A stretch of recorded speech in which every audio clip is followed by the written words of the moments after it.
Bienvenidos al ciclo de charlas sobre aspectos geográficos de nuestro territorio. Para comenzar, vamos a escuchar en primer lugar unas breves palabras de salutación del rector del Instituto 9005, Fidel Amparán, profesor José Luis Perro, y en representación del Instituto 9016, doctor Jorge Coll, el coordinador de la carrera de la Escuela Provincial de Guías y Alta Montaña y Trekking, el profesor Fernando Rufino. José Luis. Bueno, Claudia, muchas gracias. Bienvenidos a todos los que están participando de este evento. Un gran abrazo y quería saludar y felicitar a los organizadores principalmente. Nuestras instituciones tienen grandes personas que son capaces de organizar esto y compartir sus conocimientos con el resto de la comunidad. Así que a mí esto me fortalece muchísimo desde el punto de vista institucional y me da desde lo personal muchísima satisfacción también. Así que nuevamente agradecerles, darles la bienvenida e instarlos a continuar en esta serie de charlas y formaciones para quienes requieren de estos contenidos que seguramente serán innovadores. Les mando un gran abrazo y estamos en contacto.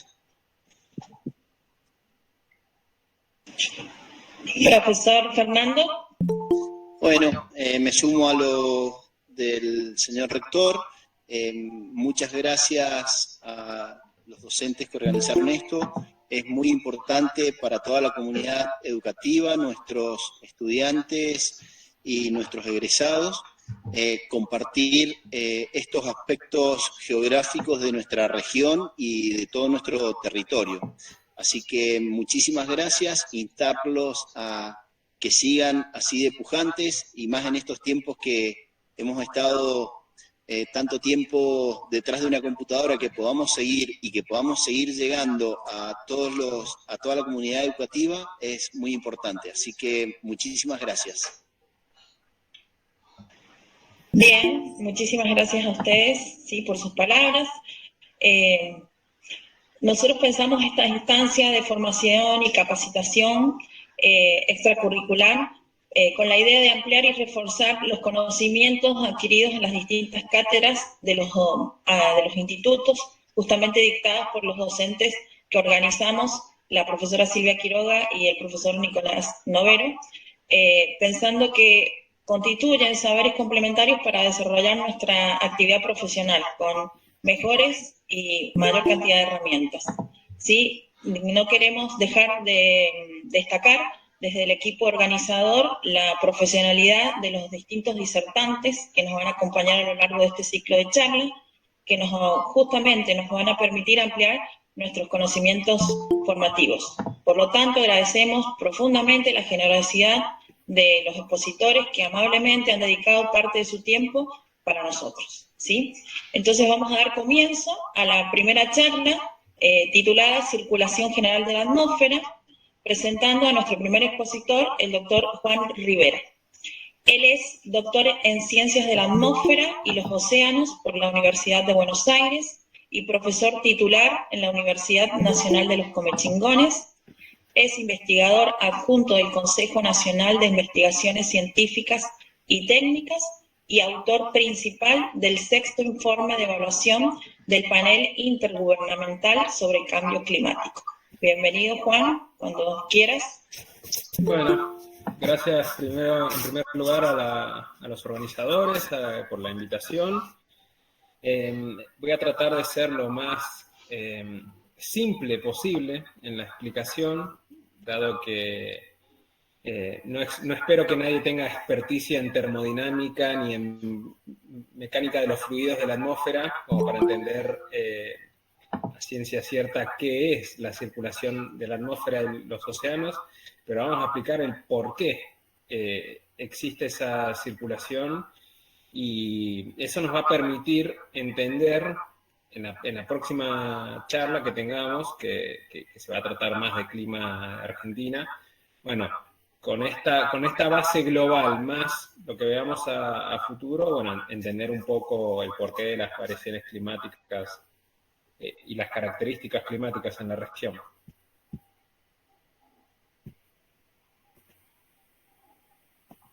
un poco el por qué o el qué está detrás de esta circulación de la atmósfera.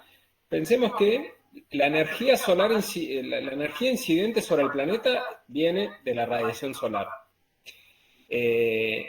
Y el Sol calienta la totalidad de la Tierra, pero la distribución no es homogénea a lo largo de la superficie terrestre, con lo cual va a haber regiones que reciban más energía, las regiones tropicales, y va a haber regiones en las cuales la energía va a estar limitada, sobre todo en las latitudes medias y altas, en lo que serían las regiones polares.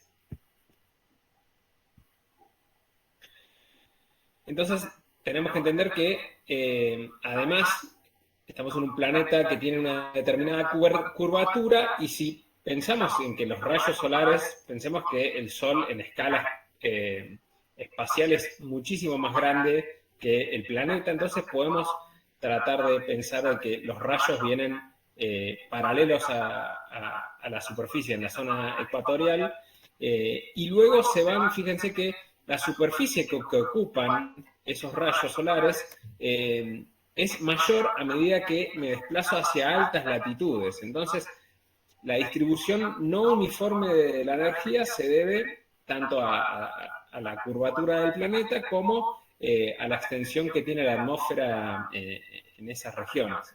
En latitudes mayores, la radiación solar se distribuye a lo largo de una mayor superficie, mientras que la misma cantidad de energía se concentra más en latitudes tropicales. Con lo cual, ahí tenemos ya una diferencia en la energía solar incidente o cómo el planeta la redistribuye. Y a su vez, si pensamos en el espesor de atmósfera que tiene que atravesar esa energía, hay una mayor proporción de atmósfera a atravesar por esos rayos de radiación solar en latitudes altas del planeta respecto a lo que son las latitudes tropicales. Con lo cual hay un proceso de dispersión y absorción por parte de los gases y las partículas en la atmósfera que es mucho más marcado en latitudes altas y polares respecto a lo que pasa en latitudes tropicales. Entonces, tenemos un problema de que sobra energía en un determinado rango de latitud, que es aproximadamente entre 40 grados norte y sur. Tenemos un superávit de energía, hay un balance en esos aproximadamente 40 grados de latitud norte y sur, y hay un déficit en las regiones ubicadas más al norte o más al sur de esos 40 grados de latitud. Entonces, Juan, sí que te interrumpa. ¿Estás pasando las filminas? Sí, ¿no lo ven? No. A ver. Sí. Ahí sí. Ahí sí, ok. La voy a dejar sin pantalla completa por si acaso. Entonces, vuelvo a repetir, pero básicamente estos esquemitas lo que muestran es eso que les mencionaba, de que el espesor o el rango de latitudes que cubro gracias a la curvatura en latitudes más altas es mucho mayor y desparramo el mismo haz de energía en una superficie mayor. Por eso es que necesito de algún modo redistribuir esa energía y cuando pensamos en el espesor de la atmósfera que atravieso, a medida que me acerco más a latitudes polares, estoy atravesando un espesor de atmósfera mucho mayor. En la atmósfera hay gases de efecto invernadero y partículas que favorecen la dispersión y absorción de esta energía, y no todo lo que irradia el Sol llega a la superficie. Entonces, pensemos que tenemos que, de algún modo, redistribuir esa energía, donde tenemos un superávit en regiones entre aproximadamente 40 grados norte y sur, y déficit en latitudes más altas. Así que tiene que haber sí o sí una transferencia de energía entre las zonas de superávit y las zonas de déficit. La literatura de todo lo que es circulación de la atmósfera, clima y demás es 100% o 99,9% en inglés, así que casi todos los gráficos que van a ver van a estar en inglés. Si hay alguna palabra que no entiendan, me avisan. Pero en líneas generales, lo que busca la circulación de la atmósfera es justamente redistribuir este calor sobrante de forma tal que estas zonas no se calienten perpetuamente y que las regiones polares no se enfríen indefinidamente. De algún modo, el planeta es habitable tanto en las regiones tropicales como en las regiones polares, así que tiene que existir este mecanismo de transferencia de energía tal que haya un balance en ese sentido. Entonces, el señor Hadley, en 1735, se le ocurrió, que no es el mismo del cometa Halley, es otra persona, Hadley, se le ocurrió pensar que si yo concentro calor, o tengo un exceso de calor en los trópicos y un déficit en los polos, la forma más simple de transferir ese exceso de calor sería generando corrientes de ascenso en zonas ecuatoriales y tropicales. Una vez que ese aire asciende, va a alcanzar lo que sería si pensamos en que la atmósfera está dividida en distintas tajadas, todo lo que sucede, o la mayoría de las cosas que pasan interesantes en materia climática, se concentran en la troposfera, la porción más próxima a la superficie de la atmósfera. Con lo cual pensemos que esa extensión en la vertical está limitada aproximadamente en los trópicos a unos 18 kilómetros de altura y en los polos aproximadamente entre unos 8 y unos 10 kilómetros de altura. Entonces, ese aire va a ascender hasta que llegue a lo que se denomina tropopausa, que es una región de transición entre la troposfera y la estratosfera. A partir de ahí ya no va a poder, se va a ver inhibido el ascenso, y el aire ahí se va a deflectar hacia el sur. Con lo cual se va a estar generando un transporte de aire más cálido hacia latitudes en las cuales el aire es más frío.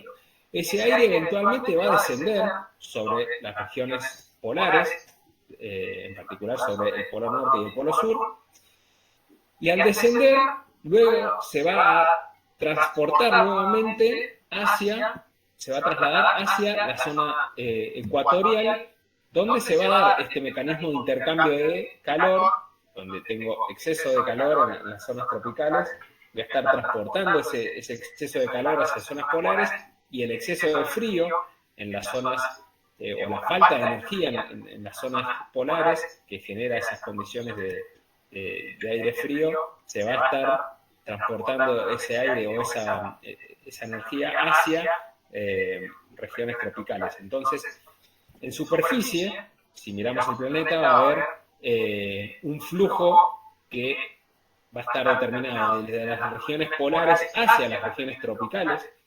En la zona ecuatorial va a haber esta letra L, lo que representa son sistemas de baja presión. O sea, va a haber una franja de una zona de bajas presiones en las cuales el aire va a converger. Fíjense que las flechitas están chocando justo en la zona ecuatorial, en la zona donde más recibimos energía solar. Entonces, ese aire, al converger, no le queda otra que ascender. Al ser más cálido es menos denso, con lo cual también va a estar favorecido su ascenso en esa región, y va a continuar este proceso de trasladarse hacia los polos. En el polo, cuando descienda, se va a generar un mecanismo que se denomina subsidencia, donde el aire desciende en la vertical y genera altas presiones sobre las regiones polares. Entonces, en este esquema muy simplificado de la circulación atmosférica, que se denomina modelo de una celda, donde la celda se denomina celda de Hadley, tenemos que habría dos grandes circulaciones que favorecerían el intercambio de calor y cualquier otra variable, humedad, por ejemplo, también, entre los trópicos y los polos. Ese sería como el inicio o la semillita que inició tal vez la aventura del descubrimiento de cómo funciona la circulación atmosférica en el planeta. El problema es que esto está pensado, fíjense que sería como un planeta homogéneo, sin tierra o sin océano, o es todo tierra o es todo océano, es 100% homogéneo. Y el otro tema, o la otra suposición, es que el planeta no está rotando. Entonces, ya si tratamos de aproximar las cosas a lo que observamos en la actualidad, el panorama se empieza a complicar un poco. No es todo tan así como se describió en sus comienzos, sino que lo que se observa desde el punto de vista meteorológico difiere de la existencia de estas dos únicas circulaciones de gran escala que abarcan cada uno de los hemisferios. Entonces, si ponemos una Tierra que rota, va a desaparecer este esquemita de la circulación de Hadley, dado que necesitamos contabilizar el efecto de Coriolis, que es un efecto que deflecta los vientos en el hemisferio norte hacia la derecha, en el hemisferio sur hacia la izquierda, y a su vez hay que contabilizar los continentes, porque eso también va a influenciar las circulaciones atmosféricas que tengamos en esas regiones. Entonces, si hacemos la sumatoria de estos dos efectos, vamos a tener algo que se parece un poquito más a lo que se observa en líneas generales en materia de circulación atmosférica. Acá de nuevo, el planeta está girando, pero todavía le faltan los continentes. Ya vamos a llegar a esa última parte. Pero el hecho de imponer rotación hace que ya ese sistema de una única celda se desarme y aparezca un mecanismo de transporte que involucre tres circulaciones o tres celdas. Pensemos que las celdas se elevan a la vertical, o sea, estamos viendo un corte transversal de lo que sería la troposfera en cada uno de estos 6 esquemitas de circulación. Y tenemos que, bueno, las regiones de bajas presiones se van a mantener igual, pero acuérdense que como los vientos se deflectan hacia la derecha en el hemisferio norte y hacia la izquierda en el hemisferio sur, tenemos zonas de convergencia en la zona ecuatorial, donde hay una región que se denomina zona de convergencia intertropical, donde estas dos corrientes de aire se juntan y, de nuevo, tenemos un dominio de bajas presiones en esas regiones ecuatoriales. Seguimos con una convergencia no tan marcada como en el caso anterior, pero sí estas flechitas, fíjense que se están juntando en un solo lugar. El aire no se puede amontonar perpetuamente en un solo lugar, sino que por continuidad ese aire se va a ver forzado a ascender. Y va a generar, acá hay un pequeño esquemita de una tormenta, una nube cumulonimbus, o sea, va a generar mecanismos de ascenso. Tengo toda la energía disponible para generar estas zonas de tormentas, dado que ahí recibo el máximo de radiación solar. Y todavía tengo la existencia de una circulación de Hadley. El tema es que, desde el punto de vista observacional, sabemos que existen zonas de altas presiones más o menos en latitudes medias del hemisferio norte y del hemisferio sur. O sea que sí o sí tengo que imponer una zona de subsidencia antes de las regiones polares. Así que la rama de descenso de la circulación de Hadley no puede estar en los polos, tiene que estar antes. Y está aproximadamente a unos 30 grados de latitud norte y sur. Más o menos las extensiones de cada una de las circulaciones en términos latitudinales abarca más o menos unos 30 grados de latitud. Eso, en líneas generales, suele diferir de que se observan en la realidad, pero como para simplificar un poco las cosas, pensemos que al planeta en cada hemisferio lo partimos en 3 y le ponemos 3 circulaciones y listo. Entonces, la celda de Hadley sigue presente tanto en el hemisferio norte como en el hemisferio sur. En las regiones donde tenemos aire, donde predomina la subsidencia, tenemos altas presiones y tenemos un cinturón de altas presiones, que se denomina un cinturón de altas presiones subtropicales, aproximadamente en los 30 grados norte y sur. Estos vientos, los que me olvidé de mencionarlo, los que convergen en la zona de convergencia intertropical se denominan alisios. Son vientos predominantes del este, avanzando hacia el oeste.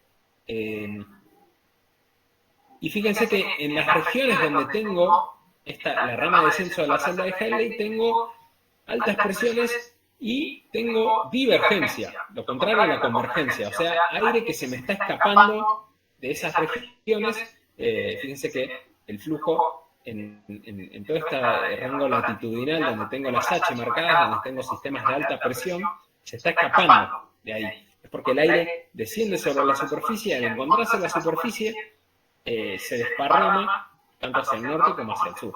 Al desparramarse, obviamente después, por efecto de la rotación, Coriolis va a hacer que se deflecten esas componentes de viento hacia la derecha. Y si avanzamos más hacia el norte, bueno, aparece una nueva celda, que se denomina celda de Ferrol, que es una celda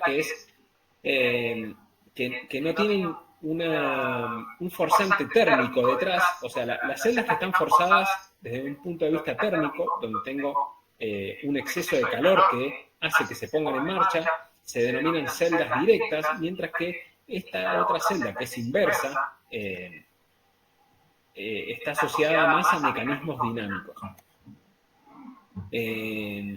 Entonces, sí o sí, esta rama va a tener que estar en sintonía con la rama de descenso de la celda de Hadley y va a transportar, de nuevo, aire cálido, relativamente más cálido, hacia latitudes más altas. Va a tener una zona de descenso en una región de contraste que está dominada por una zona que se denomina frente polar, aproximadamente a los 60 grados norte y sur, donde, de nuevo, estamos hablando, cada vez que hablamos de frentes, va a ser zonas de transición entre dos masas de aire distintas, una masa de aire relativamente cálida, no tan cálida como las regiones tropicales, pero relativamente más cálida, y una masa de aire mucho más fría en la zona polar. Bueno, esa zona de contraste entre las dos masas de aire me va a estar determinando la existencia de un frente polar, y en la región donde yo tengo el frente polar voy a tener mecanismos de ascenso de masas de aire.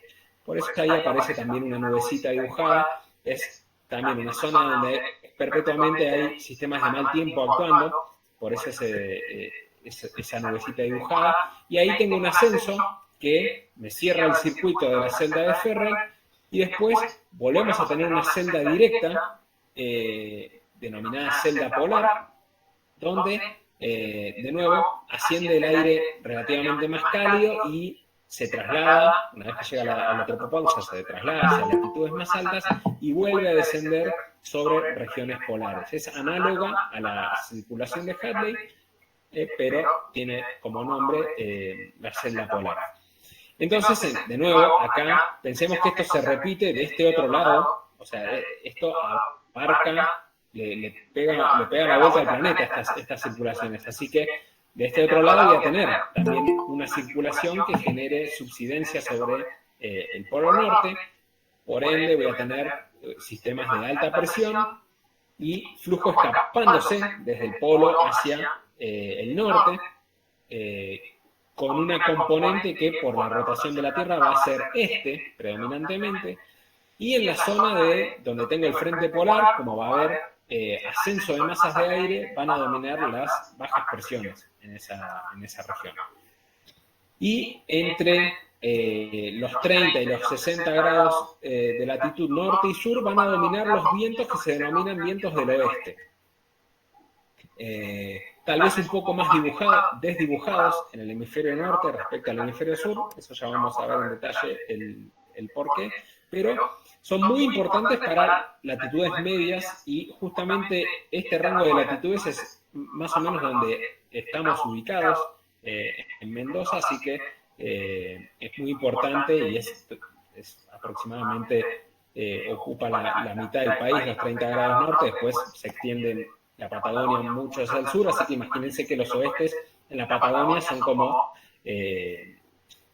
figuritas repetidas, casi todos los días van a estar sometidos a esos vientos en esas regiones.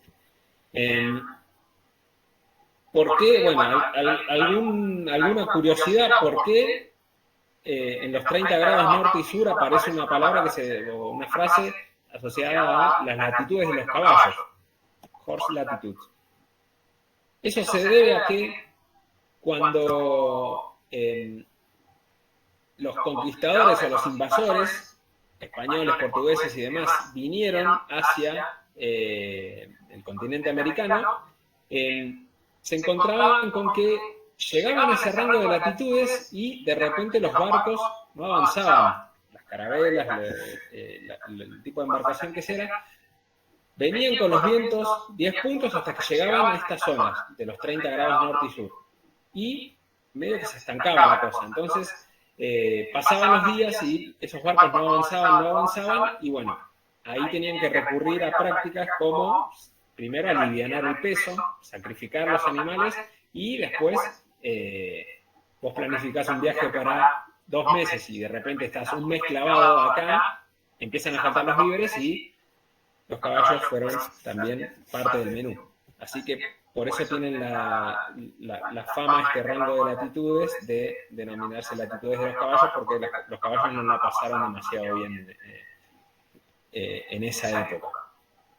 Y este otro grafiquito lo que hace es como una especie de corte de estos vientos, donde tenemos un 0, un valor negativo y un valor positivo. Valores positivos me van a estar dando vientos del oeste, valores negativos me van a estar dando vientos del este, como para que vean más o menos el rango de latitudes donde dominan los estes, aproximadamente entre 30 grados norte y sur tenemos un dominio de estos vientos alisios, mientras que hay un pico de vientos oestes mucho más marcado en el hemisferio sur. La latitud tiene un signo menos, así que estamos hablando de aquí para allá, el hemisferio sur, del 0 hacia abajo el hemisferio norte. Muy marcado este pico en los oestes, y después volvemos a tener unos débiles estes asociados a los estes polares. Y lo mismo pasa en el hemisferio norte, tal vez los estes polares un poquito más desdibujados, y los oestes también. No habría una predominancia de los vientos oestes en el hemisferio norte. Si bien existe un rango de latitudes donde esos oestes dominan, no con la intensidad que se observa en el hemisferio sur.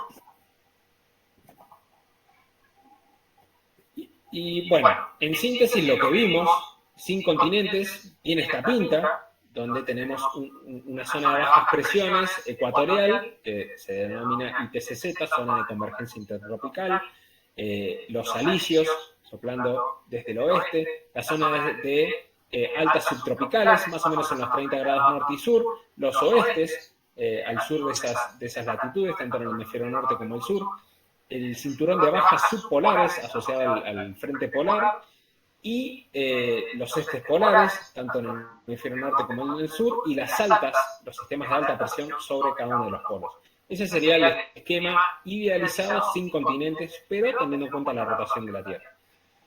Cuando nos vamos a meter en los continentes, ya la cosa cambia, porque en líneas generales se desdibuja un poco. Fíjense que las franjas de bajas presiones ecuatoriales se mantienen aproximadamente, pero se desdibuja un poco la zona de altas presiones subtropicales, donde fíjense que ya aparecen sistemas de alta presión a un lado y al otro del continente, como que el continente influye y genera una irrupción en el campo de presión, tal que habría un mínimo relativo en las presiones en las zonas continentales, y las altas presiones se ubicarían sobre zonas oceánicas principalmente. Después, las zonas de bajas presiones polares sigue existiendo, y las altas presiones en los polos también.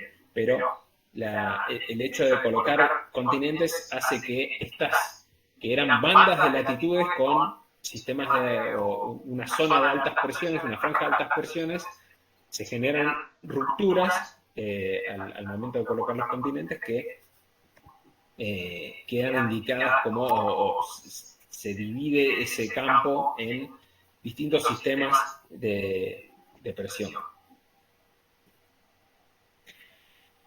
Ahora nos vamos a meter a ver cosas reales, desde el punto de vista de la circulación de la atmósfera, ya sabemos más o menos el por qué. Me sobra calor en el trópico, se lo tengo que mandar a los polos. Para eso, si bien estuvo bueno el modelo teórico de una sola celda, no es el modelo que se observa en la realidad. Entonces, el modelo más aproximado a la realidad es el que contiene las 3 celdas y con todo este bicherío de sistemas de presión y determinados vientos que son los que se observan en distintas regiones del planeta.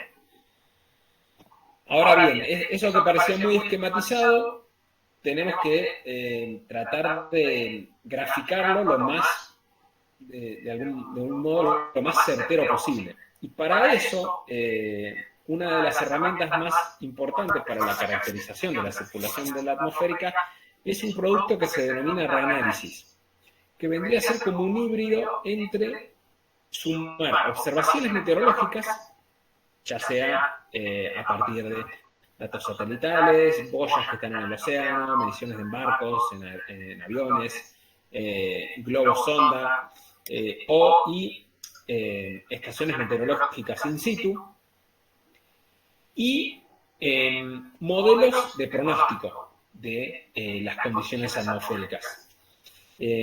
Lo que hago yo al asimilar esos datos o al tratar de engranar tanto observaciones como pronósticos, es que de algún modo voy a poder cubrir todo el planeta, porque imagínense que va a haber regiones en el medio del océano en el cual yo no voy a disponer de observaciones meteorológicas.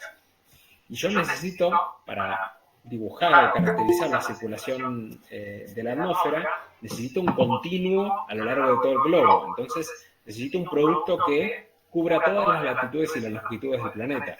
Y si a partir de las observaciones no puedo lograrlo, bueno, tengo que echarle otro producto tal que, a partir de ecuaciones o de lo que sea, yo poder completar o hacer un híbrido entre observaciones y modelos climáticos.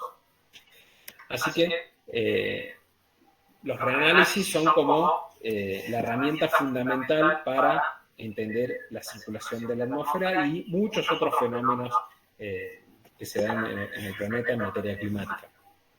Yo voy a poner ejemplos de un producto de reanálisis que se llama ERA 40, que me importa, lo hace un centro europeo de modelado numérico, que no importa qué hay detrás en materia de ecuaciones y métodos para unir estas observaciones con estos modelos, pero lo importante es que me permite caracterizar la circulación media de la atmósfera de manera bastante certera. Esto sería como una especie de corte en la vertical. Tengo el eje Y en este gráfico, que sería como una especie de eje Z, si pongo en 3 dimensiones el planeta y pienso que el viento que va del oeste al este se mueve en el eje X, el viento que va de norte a sur se mueve en el eje Y, y cualquier movimiento de partículas que se dé en la vertical va a estar haciéndose en el eje Z, imaginemos. Entonces, estos niveles de presión serían análogos a la altura. Yo, a medida que asciendo en la tropósfera, me encuentro con menores valores de presión, con lo cual sería un aproximado, podrían haber puesto altura, que iba a dar más o menos lo mismo. Y acá tenemos el cero, hemisferio norte hacia la izquierda, hemisferio sur hacia la derecha. Lo que tenemos acá es algo que se llama función corriente meridional, que no importa qué es, pero pensemos que me da idea de cómo se mueve el flujo en la vertical. Y acá lo que podemos ver es justamente la existencia de esas 3 celdas que habíamos visto desde el punto de vista teórico o idealizado, y fíjense que existen en realidad en el planeta. Este es el promedio anual, donde más o menos tenemos una celda en el hemisferio norte, una celda de Hadley, otra celda de Hadley en el hemisferio sur, las 2 celdas de Ferrel y las 2 celdas polares. Tenemos aire.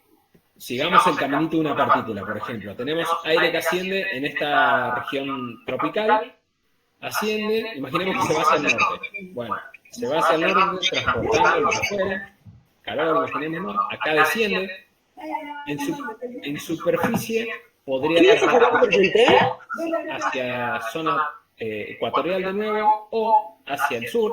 Imaginemos que se deflecta hacia el sur.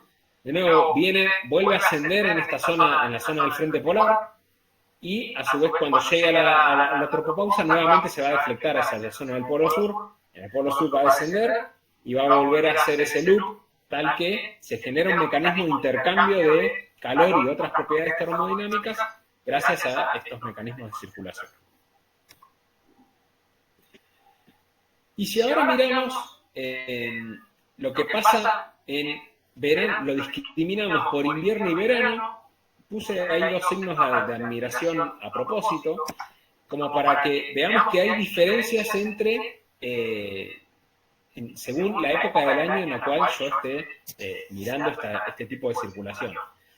Fíjense que el grafiquito de arriba está para el trimestre de diciembre a febrero, o sea, nuestro verano, que sería el invierno del hemisferio norte.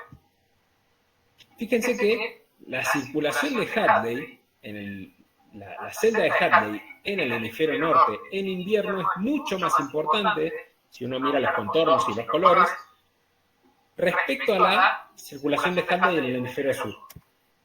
Y lo mismo pasa si miramos nuestro invierno, el trimestre de junio, julio y agosto. Si miramos la circulación de Hadley del hemisferio sur, es mucho más intensa respecto a la que se observa en el hemisferio norte. Entonces, ahí podemos ver que hay diferencias estacionales asociadas a este transporte de calor y otras propiedades termodinámicas.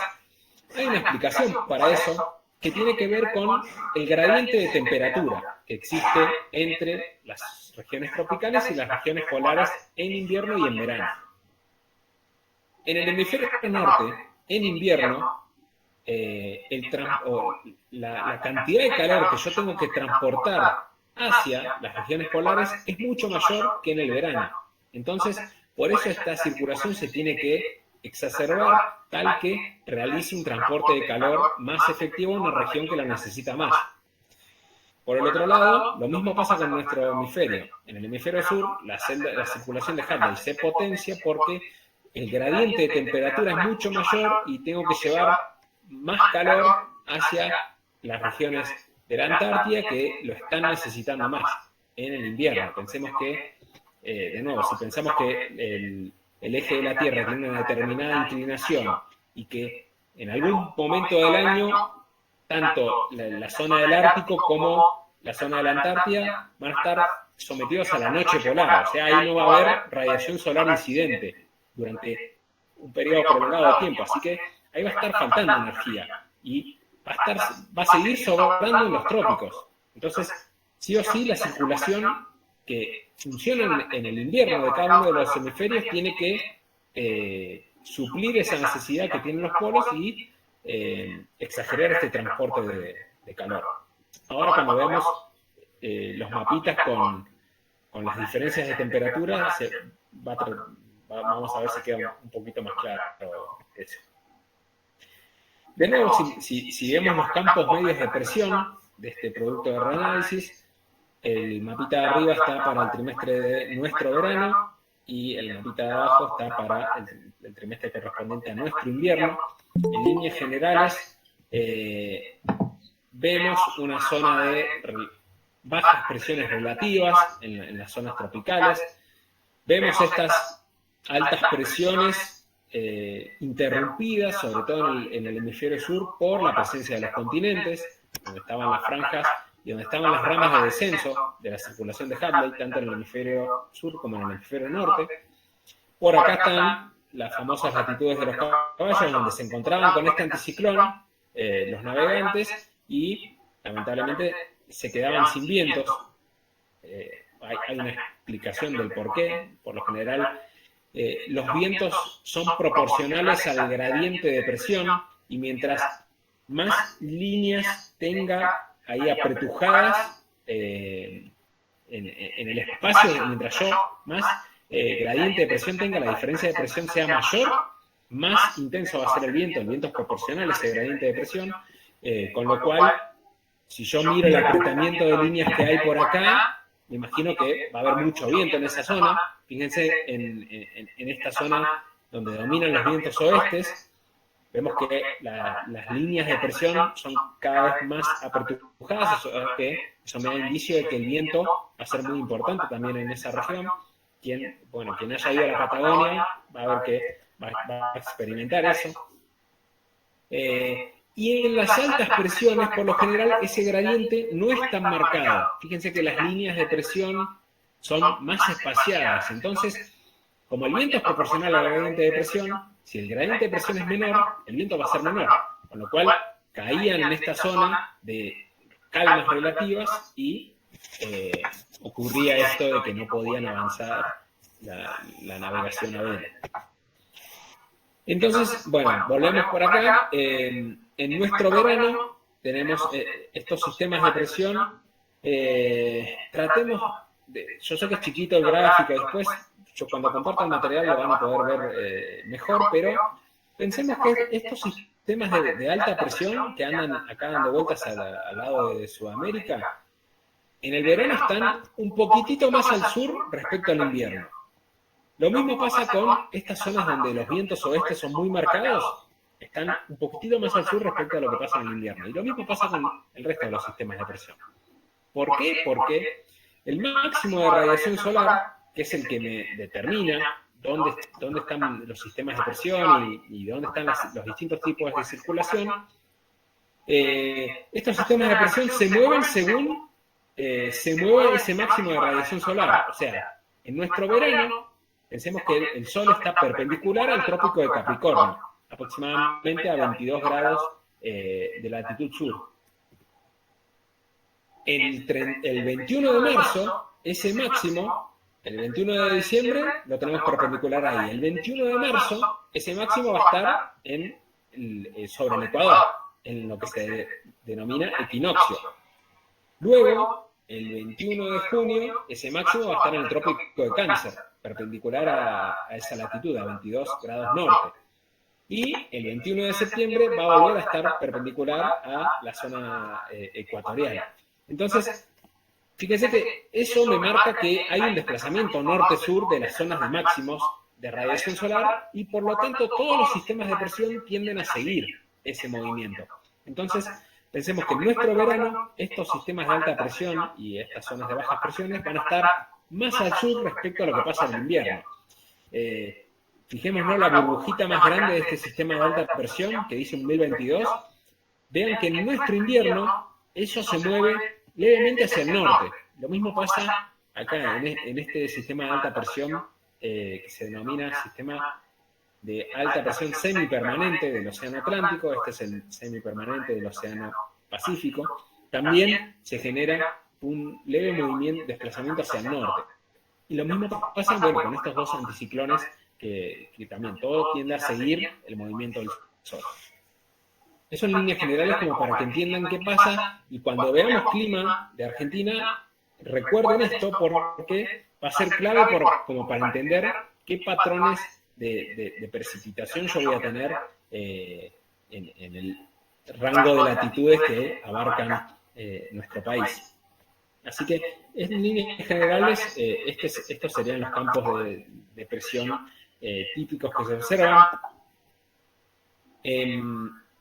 Tal vez algo destacable que, de nuevo, no responde a una región o de subsidencia, o no responde tanto a un forzante dinámico, pero sí térmico, es la existencia de este sistema de altas presiones que se denomina alta siberiana en esta región extendida, en lo que sería el norte de Rusia, un poquito al norte de lo que serían los Himalayas, la meseta tibetana, abarcando buena parte del sudeste asiático.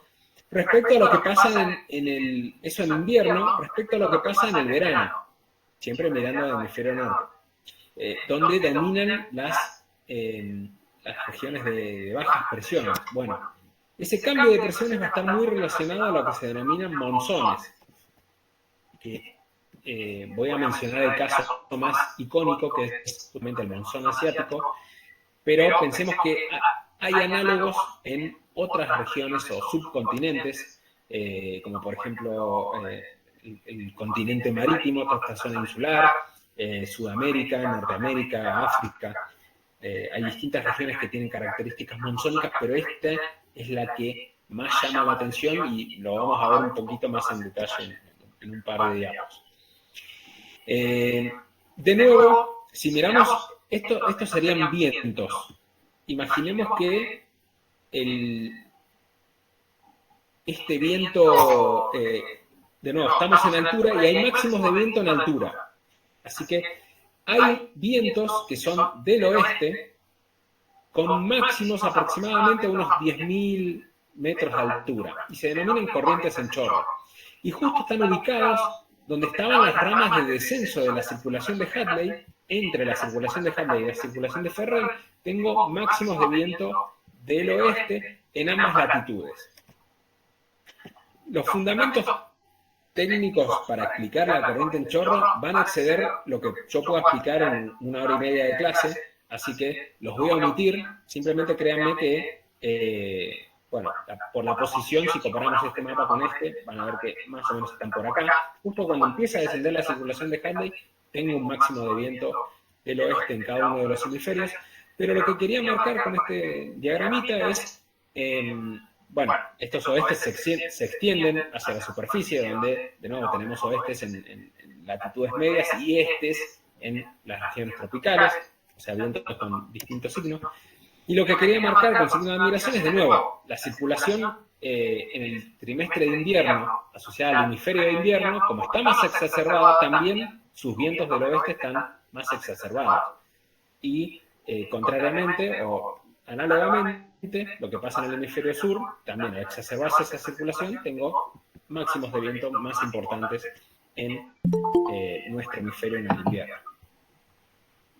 Y si uno hace, este era de nuevo el corte, si se quiere, ZI, si hacemos el plano XY de esos máximos de viento, acá, imagínense que yo hice un tajo a los 200 hectopascales, o sea, corté una capita acá y eso lo dibujo en un plano de XY, veo esos máximos de viento, no son continuos en el espacio, suelen tener un par de cortes, sobre todo en el hemisferio norte, que es más continental que en el hemisferio sur.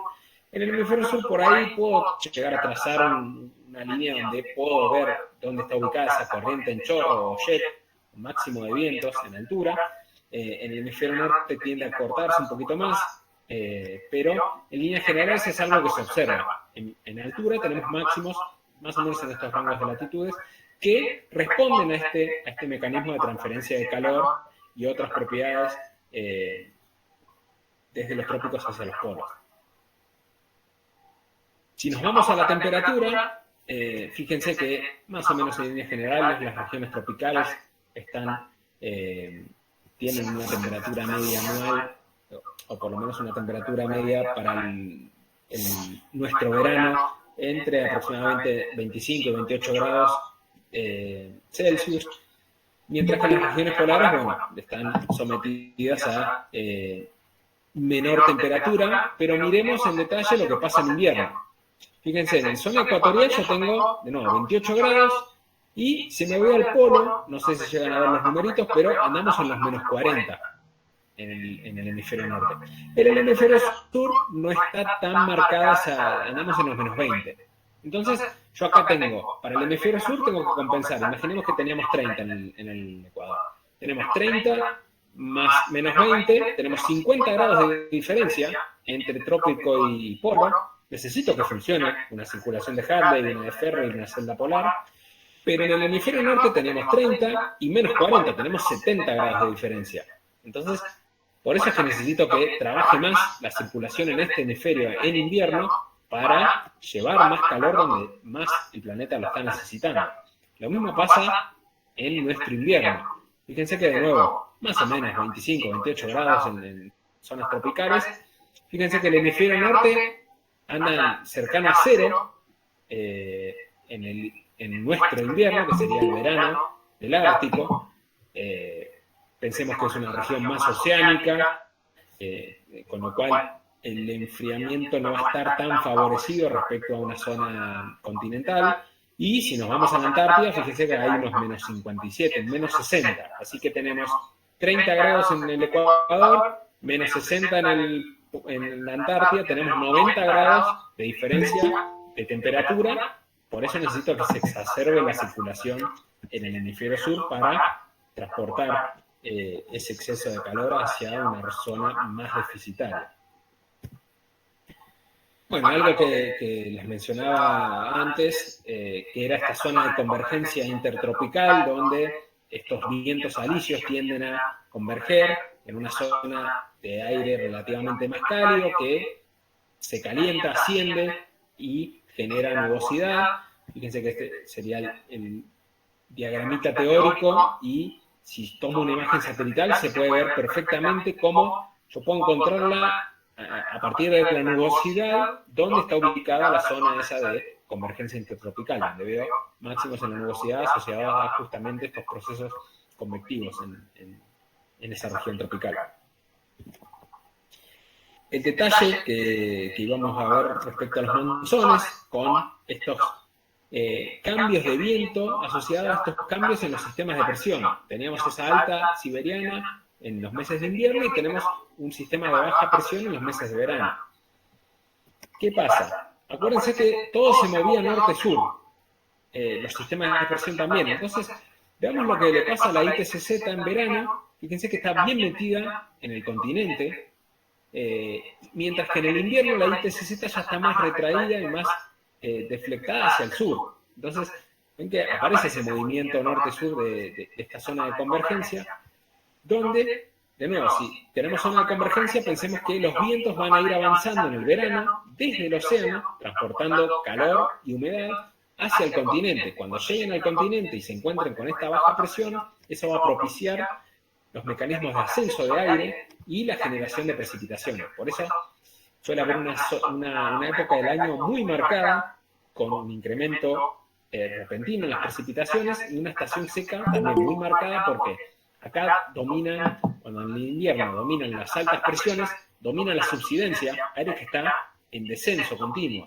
Entonces, si está en descenso, se opone al ascenso que yo necesito para generar que el aire sature, condense, forme una nubosidad y precipitación. Y ese aire está descendiendo sobre el continente y está saliendo hacia el océano. Entonces está llevando aire frío hacia regiones marítimas y está inhibiendo totalmente la formación de precipitaciones. Bueno, este esquemita más o menos explica un poco lo que ya dije. Y un ejemplito en Bombay,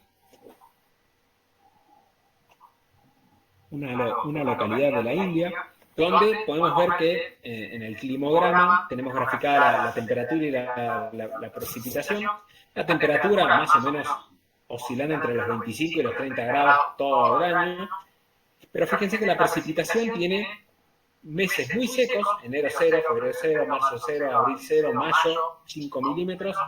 Junio, está ahí abajo los dígitos, anda como en los 760 milímetros, que es el triple de lo que llueve en Mendoza en un año. Bueno, ahí llueve en un mes.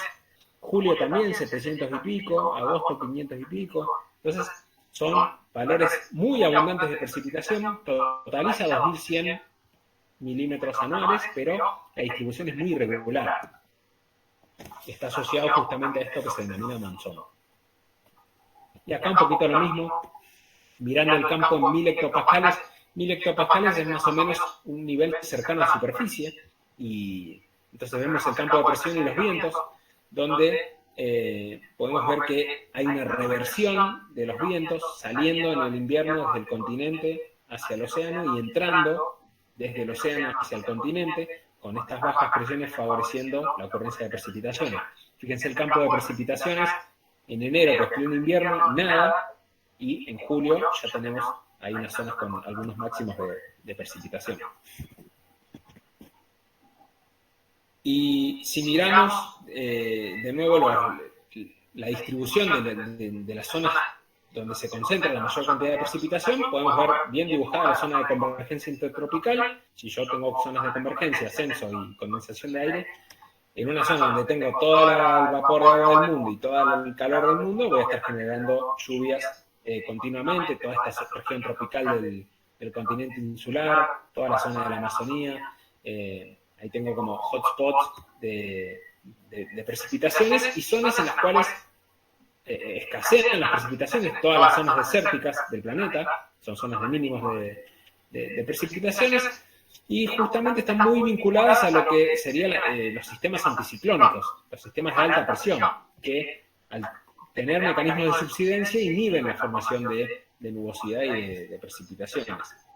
Y en líneas generales, si uno mira el perfil, hemisferio sur para este lado, hemisferio norte para este lado, podemos ver el máximo relativo asociado a la zona de convergencia intertropical y después estos otros máximos asociados a sistemas de presión y sistemas de mal tiempo, como la pasaje de frentes fríos y cualquier otra perturbación sinóptica que haga que llueva en distintas regiones del planeta. Esto, si lo ven en PowerPoint, se debería animar y debería mostrar este movimiento norte-sur de las zonas de precipitación, siguiendo justamente el movimiento del Sol y siguiendo el movimiento de los sistemas de presión. Si miramos el campo medio de vapor de agua, de nuevo, el aire cálido tiene la propiedad de contener muchísimo mayor cantidad de vapor de agua que el aire frío, entonces, ¿dónde yo voy a tener favorecida esos máximos de vapor de agua? En las zonas tropicales, que es justamente donde tengo estos mecanismos de ascenso y favorezco la convección y la ocurrencia de precipitaciones abundantes. Así que justo en las zonas donde tenía los máximos de precipitación, tengo máximos en el vapor de agua, esto es en un promedio anual. Por lo general en las regiones, de nuevo, desérticas voy a tener mínimos, en las regiones polares también voy a tener mínimos de presión, el aire es más frío, tiene menor capacidad de contener el vapor de agua, y si vemos un corte en la vertical, donde tenemos hemisferio sur en esta porción, hemisferio norte en esta otra, es bastante simétrico el grafiquito. Los máximos concentrados, pero me interesaba mostrar este gráfico porque los máximos de vapor de agua siempre se ubican muy cercanos a la superficie. Entonces, pensemos que una tormenta no va a tener una base, la nube a 8.000 metros de altura, porque ahí no tengo casi vapor de agua para formar nada. Entonces, los procesos de ascenso y transporte de ese vapor de agua y de ese calor arrancan en superficie. Así que los máximos de vapor de agua están concentrados en la superficie y sobre todo en las regiones tropicales. Este otro diagrama lo que hace es calcular la evaporación y restarle la precipitación. Entonces, imaginemos que si tengo valores positivos en este dibujito, voy a ver zonas en las cuales la evaporación le gana a la precipitación. Mientras que si tengo valores negativos, vamos a tener zonas donde la precipitación le gana a la evaporación. En líneas generales, donde tengo valores negativos es donde dominaban los máximos de precipitación asociados a la zona de convergencia tropical, que es lo que vemos por acá, a la zona amazónica, donde tengo las grandes selvas del planeta, es justamente en las regiones más lluviosas. Y fíjense que las regiones donde domina la evaporación son las regiones donde yo tenía los sistemas de alta presión, que son los que generaban mecanismos de subsidencia y favorecían la ocurrencia de cielos despejados, inhibían la formación de nubosidad y, consecuentemente, de precipitación. Así que es, de algún modo, intuitivo pensar que eso va a suceder, o la distribución espacial de estos campos va a ser, de algún modo, va a seguir a la de los campos de presión. Ahora pensemos que si la atmósfera se está moviendo y yo tengo agua, es como yo agarrar la cuchara, meterla en el café y revolver. Si yo tengo viento girando en el sentido de las agujas del reloj y agarro una taza de café, le meto la cuchara y empiezo a revolver en el sentido de las agujas del reloj o al revés, bueno, el agua se va a mover también. Así que pensemos que va a haber un acople entre lo que hace el viento y lo que le pasa al agua. Y bueno, eso va a dar como consecuencia la ocurrencia de corrientes marinas. Hay alguna manganeta ahí dando vueltas tal que el viento no necesariamente, un viento norte-sur mueve el agua en dirección norte-sur. pero eso excede a lo que yo les quiero contar respecto a la circulación de la atmósfera y del océano, pero pensemos que este movimiento o estos sistemas de circulación y de presión y de viento que hacen que se redistribuya el calor, también van a mover lo que es el agua en una capa relativamente pequeña. ¿No? Pensemos que no va a haber a 8.000 metros de profundidad el impacto de un viento en superficie. Eso no va a ser posible, pero sí en una pequeñita capa de unos 200 metros, si se quiere, 100 metros de profundidad, va a haber alguna influencia de esos vientos en superficie en el movimiento del agua. Si miramos la temperatura superficial del mar, bueno, va a seguir el patrón observado en la temperatura del aire, donde los máximos se van a concentrar en estas regiones. Esta región se denomina pileta de agua caliente, donde tenemos una zona donde en promedio anual supera los 28 grados. Es una zona, desde el punto de vista del acoplamiento entre el océano y la atmósfera, importante. Ya vamos a ver un poquito en la última o anteúltima diapo el porqué. Acá un poco lo que les decía sobre las corrientes marinas. Acuérdense que acá yo tenía sistemas de alta presión. Los sistemas de alta presión tienen este giro antihorario en los vientos y fíjense que lo mismo hacen las circulaciones del océano. Tenemos esta corriente fría de Humboldt moviéndose en una dirección aproximadamente de sur a norte, y pensemos que también favorecen el intercambio de calor, porque no solo el calor está sobrando en la atmósfera, sino también está sobrando en el océano. O sea que tenemos que generar un mecanismo que favorezca ese transporte, tanto en la atmósfera como en el océano. Por eso hay una especie de analogía entre lo que pasa en la atmósfera y en el océano. En algunas regiones es más claro, o por lo menos aparece mucho más marcado, como por ejemplo en estas circulaciones oceánicas respecto a los sistemas de presión que yo tengo en superficie. Lo mismo pasa acá, donde pensemos que en el hemisferio norte todo gira al revés, así que los sistemas de alta presión ahora giran en sentido de las agujas del reloj. Tenía esa alta presión y esta otra, y bueno, distintas corrientes oceánicas que aparecen en las distintas regiones del planeta, favorecidas por los vientos predominantes.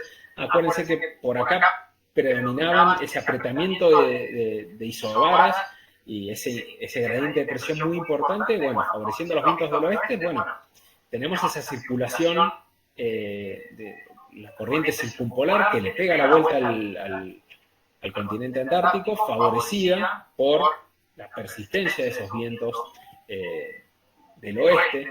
El continente antártico bastante aislado respecto a lo que pasa en términos o al intercambio de temperatura, al estar aislado por una masa oceánica y estar aislado en términos de circulación. Y bueno, otra cosa para destacar, la corriente del Golfo, que es como el principal mecanismo de transporte de calor entre el trópico y el polo en las regiones oceánicas del planeta, donde tenemos una corriente que avanza miles de kilómetros y llega hasta regiones del Ártico, transportando calor. Un detalle respecto a esa corriente es el efecto que tiene en la temperatura respecto a dos puntos que estén ubicados en la misma latitud. Por ejemplo, nos vamos a Nuuk, que es la capital de Groenlandia, que está ubicada a 64 grados norte. Más o menos por acá. Versus Oslo, que es la capital de Noruega, que está ubicada a 60 grados norte. Más o menos por acá. Entonces, estamos más o menos a la misma latitud. A una región ni la toca la corriente del Golfo, a otra sí.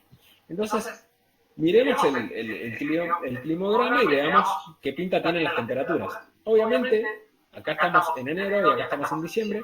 Obviamente, como hemisferio norte, máximo de insolación en los meses de verano, o sea, julio, agosto, tenemos un máximo de temperatura. Pero prestemos atención a el eje Y.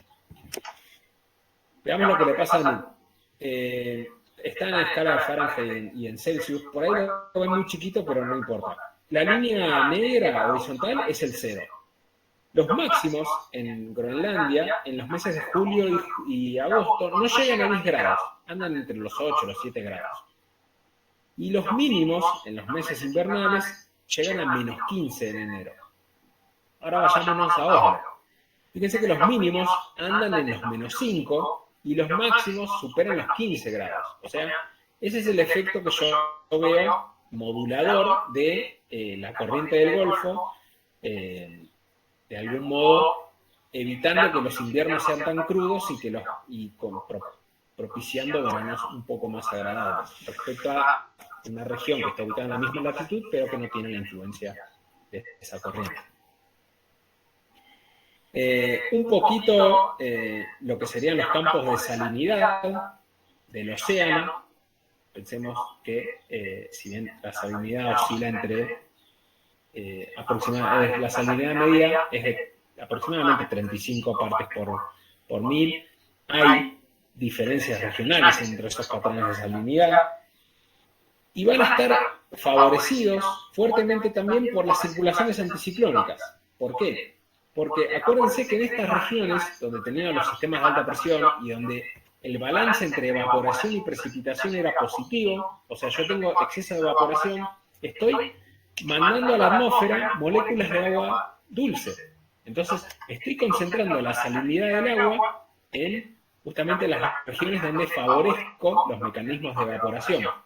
Le estoy dando vapor de agua a la atmósfera y estoy ganando o concentrando salinidad en esas regiones donde dominaban los sistemas de alta presión. Después va a haber no solo la componente asociada a la evaporación, sino a la desembocadura de los ríos. Si yo hiciera zoom acá en la zona donde desemboca el Amazonas, voy a encontrar un mínimo muy relativo asociado a que esté inyectando agua dulce del río más caudaloso del mundo al océano. Así que tanto en esta zona como en la zona del Río de la Plata tengo una concentración ahí de líneas porque tengo mínimos muy importantes asociados a la desembocadura de estos ríos. Y, de nuevo, donde tengo el predominio de la zona de convergencia intertropical asociada a las precipitaciones, estoy como mandándole agua dulce al océano, entonces estoy diluyendo y estoy generando mínimos relativos en lo que es la salinidad. Y otra cuestión que tiene la salinidad y la temperatura y la densidad, vamos a tratar de hilvanar estas tres variables como para entender una circulación que se denomina circulación termohalina. Entonces, hay una dependencia casi lineal, fíjense, salinidad en el eje Y, temperatura en el eje X, y estas líneas o estos contornos con colores me marcan la densidad. Entonces, fíjense que a mayor salinidad, esa agua va a ser más densa. Y por lo general la relación con la temperatura no va a ser tan marcada, pero puede inferirse que a menor temperatura, mayor también densidad. Así que tengamos presente esa relación, dado que va a ser importante para explicar esta circulación termohalina. Como su nombre lo indica, la circulación es mitad asociada a un factor térmico, mitad asociada a un factor de salinidad, y es otro de los mecanismos que transporta calor, pero lo hace no como lo hacen las circulaciones oceánicas, que dijimos que ocupaban una porción en lo profundo del océano que está limitada a algunos cientos de metros, sino que acá nos vamos al océano profundo, porque también tiene que haber un intercambio de calor a lo largo de toda la masa oceánica. Entonces, pensemos en el comienzo de esta corriente o esta circulación termohalina. Si alguno vio la película El día después de mañana, el argumento de esa película era que de un día para el otro esta circulación se interrumpía y al interrumpirse ese mecanismo de transporte de calor hacia los polos, el polo norte se congelaba y todas las latitudes próximas a las regiones polares también estaban sometidas a un enfriamiento mega masivo, que obviamente muy hollywoodesco, no sucede en las escalas de días, sí sucede en las escalas de decenas o centenas de años. Pensemos que la circulación arranca por acá. Tengo la corriente del Golfo que le está mandando calor a las regiones, las latitudes altas, sobre todo de los países nórdicos y el Ártico. Ese aire, ese agua, a medida que avanza hacia el norte, se va enfriando. Se va enfriando y se va haciendo más densa, porque acuérdense que si yo le bajo la temperatura, incremento la densidad. Y a su vez, a medida que se va enfriando, el agua se va congelando, va formando témpanos. Entonces, pensemos que el témpano no tiene agua salada, va a estar congelando agua dulce. Entonces, le estoy sacando agua dulce a ese bodoque de agua marina que se está transportando hacia el norte. O sea, está perdiendo temperatura y está ganando salinidad. Entonces, al ganar salinidad, también aumenta muchísimo su densidad y eso hace que se hunda. Va a llegar un momento en el cual la corriente del Golfo va a avanzar hasta cierto punto y después se va a hacer tan densa o más densa que el agua del entorno que se va a generar un hundimiento y se va a ir hasta el fondo del océano y va a avanzar hacia el sur, formando una corriente de agua profunda del Atlántico Norte, que va a desplazar hacia el sur, va a llegar hasta la Antártida, va a ir por todo el fondo oceánico, más o menos en rasgos generales, no va bien por el fondo, pero no importa. Imagínense que va a 6.000 metros de profundidad, siguiendo ahí la dorsal marina, llega hasta el continente antártico aproximadamente y se deflecta hacia el oeste, se ramifica un poco, hay una rama que se va hacia el océano Índico y después resurge, y hay otra rama que se va hacia la zona de las islas Aleutianas y también resurge como corriente superficial y cálida, y esa cinta transportadora, de nuevo, transporta calor hacia la zona del Golfo y así sucesivamente tengo un mecanismo que transporta calor desde regiones tropicales hacia regiones polares, pero yéndose hacia lo profundo. Bueno, acá está un poco lo que les decía y ahí hay un link con un videíto por si quieren chusmearlo, pero básicamente hay dos procesos que forman la circulación. Puede ser evaporación, asociado a que yo estoy sacando moléculas de agua, formación de hielo, sin duda, estoy concentrando agua dulce en forma de hielo, entonces estoy concentrando la salinidad en el agua líquida, se hace más densa, se va para abajo, y eso sucede particularmente en esa región del Atlántico Norte. Y ya últimas dos diapos, como para que tengamos un pantallazo de un mecanismo de circulación que involucra un acople entre el océano y la atmósfera, que es el fenómeno del Niño oscilación del sur, denominado ENSO o ENOS, dependiendo de en qué idioma se tomen las siglas, pero como para que vean que la circulación atmosférica y oceánica en cierto punto tienden a coincidir y favorecer. Todo el mundo habrá escuchado hablar del Niño, no importa que no sepan qué, pero sobre todo respecto a la influencia que tienen los patrones de lluvias en nuestro país. Así que, como tenía la suficiente importancia, vamos a explicarlo brevemente en estas dos diapositivas, pero pensemos en condiciones normales, donde tenemos en esa pileta de agua caliente que se acuerdan que les mencioné, mecanismos de ascenso. De nuevo, estamos en la zona de convergencia intertropical, ascenso, calor, vapor de agua. Bueno, favorezco la ocurrencia de tormentas convectivas muy importantes, pero fíjense que se forma una circulación que en vez de ir norte-sur, como iban las de Hadley o Ferrel o la celda polar, esta va como oeste-este.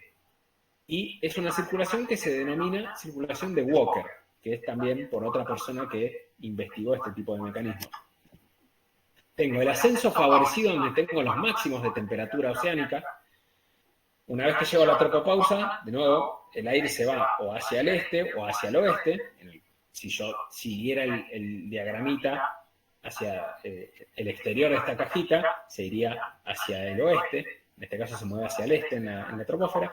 En algún lugar va a haber una subsidencia que estará, supónganse, en la zona del este de Brasil, en el nordeste de Brasil, y acuérdense que teníamos viento en superficie alisios, vientos del este, entonces va a empalmar con estos vientos del este y se va a formar esa circulación.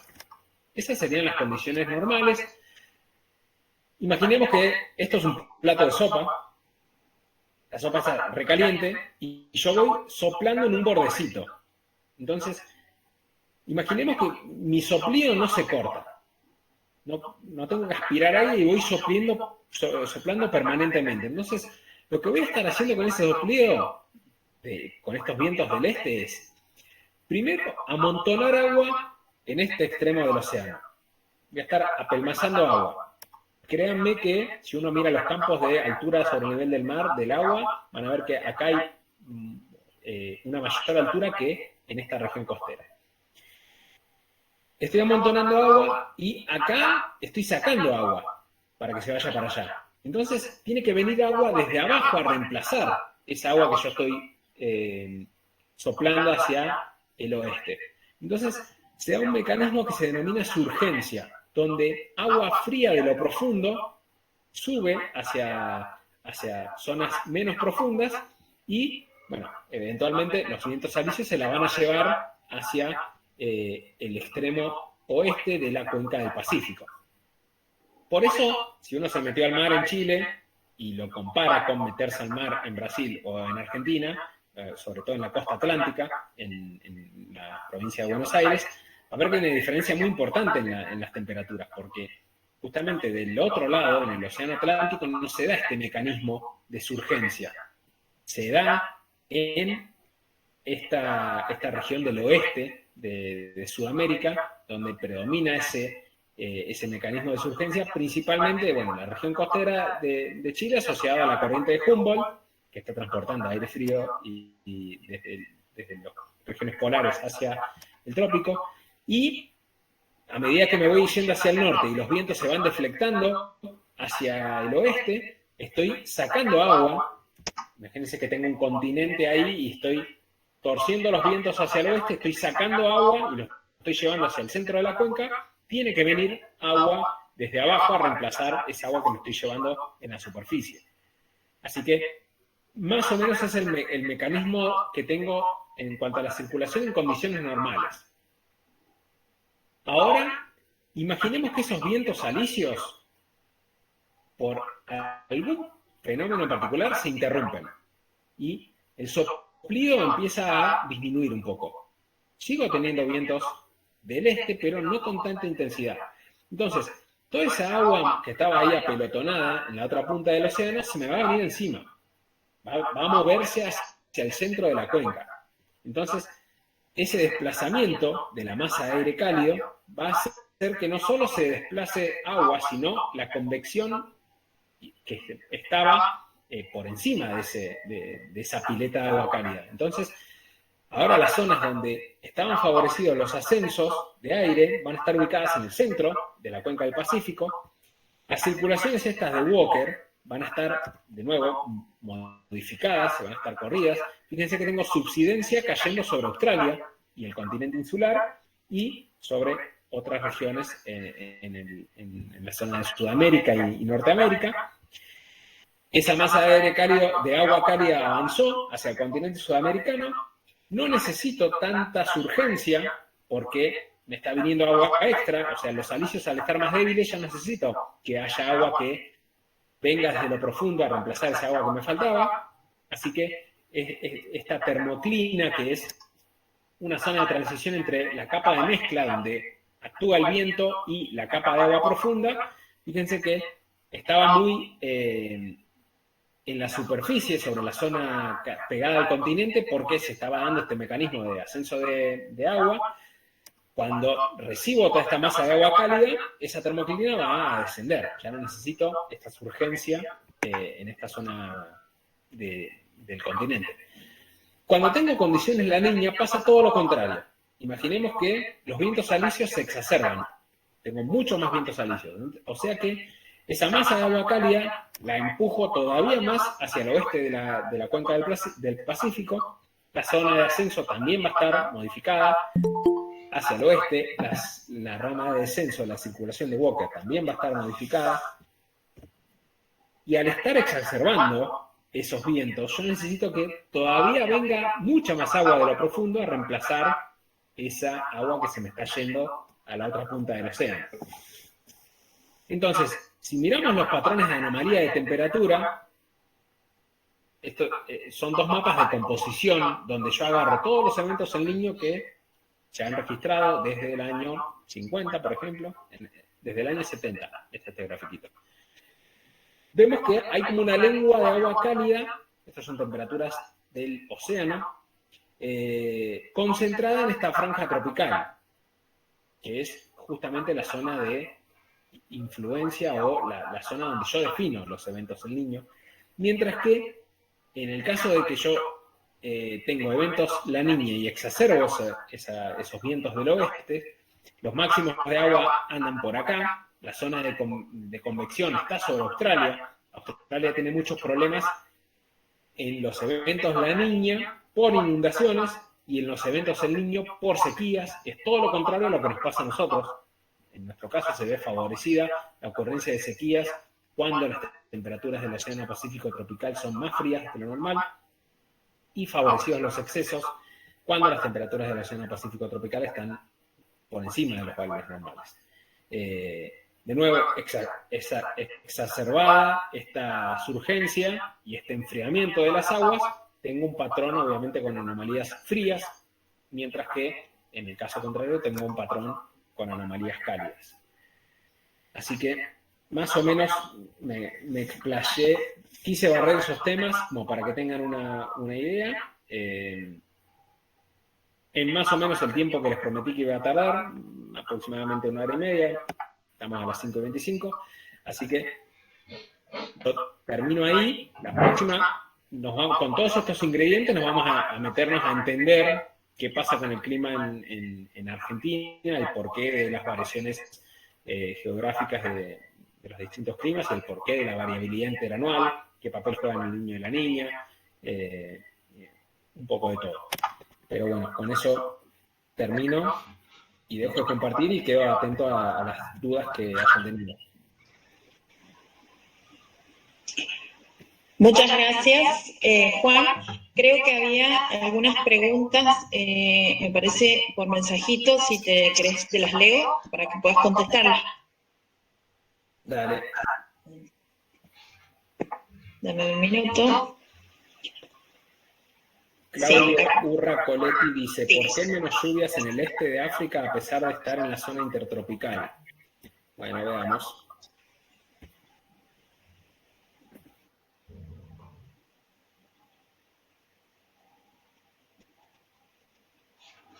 Imagino que se referirá a esta zona. Pensemos que, de nuevo, esa zona tendría que haber elegido otras diapos para mostrarle. Esta estaba mejor, porque yo acá recorté un mapita similar a este, desde campo de presión, pero que me dibujaba la IPCZ en una línea llena. Entonces, eso permitía ver que justamente hay un movimiento norte-sur de esa IPCZ y hay un favorecimiento o no de las precipitaciones en esa región. Por eso es que tenemos que en el este de África hay cierta diferencia asociada a los campos de presión. Fíjate que tenemos el ingreso de este aire cálido y húmedo hacia la zona continental, pasando ahí por el bordecito del cuerno de África, pero yendo de lleno hacia lo que es India y el sudeste de Asia, mientras que en estas regiones, pensemos que también estamos cambiando de hemisferio, casi. Por acá está el Ecuador y lo que es invierno en el hemisferio norte ya deja de ser invierno en estas regiones. Así que hay un poco de esto y un poco de aquello para explicar el porqué de esos mínimos justo en estas regiones. Pensemos que también, bueno, estamos al lado de la península arábiga, donde tenemos una región desértica por excelencia. En toda esta zona del desierto de Sahara, de nuevo, estamos en las latitudes donde tengo la subsidencia.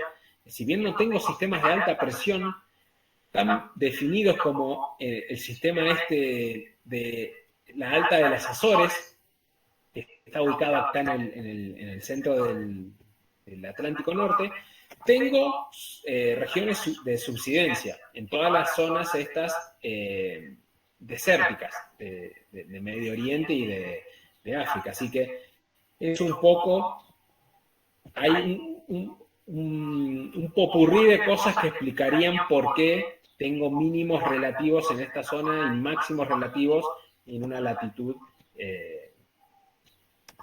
análoga del otro lado del continente. No sé si era la respuesta que esperabas escuchar, pero es la que se me ocurre ahora. Bien, muchas gracias, Juan. No sé si habrá alguna otra pregunta que surja o alguien ha escrito alguna otra. Si no, pueden activar su micrófono y preguntar.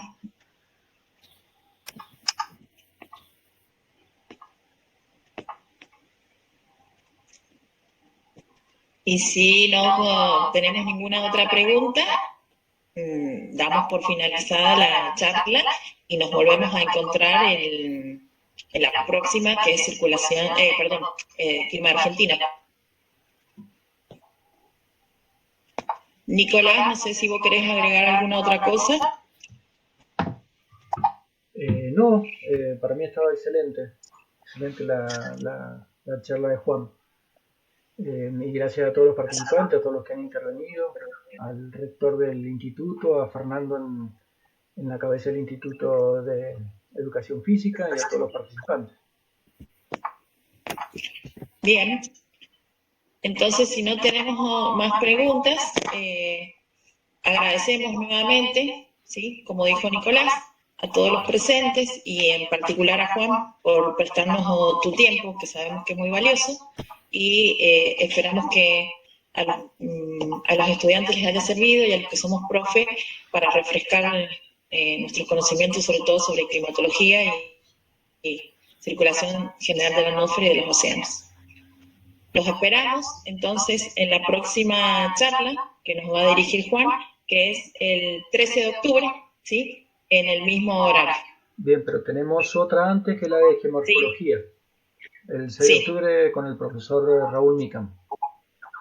Bien, entonces los esperamos ese día con el profesor Raúl Micam y de nuevo después con Juan el 13 de octubre.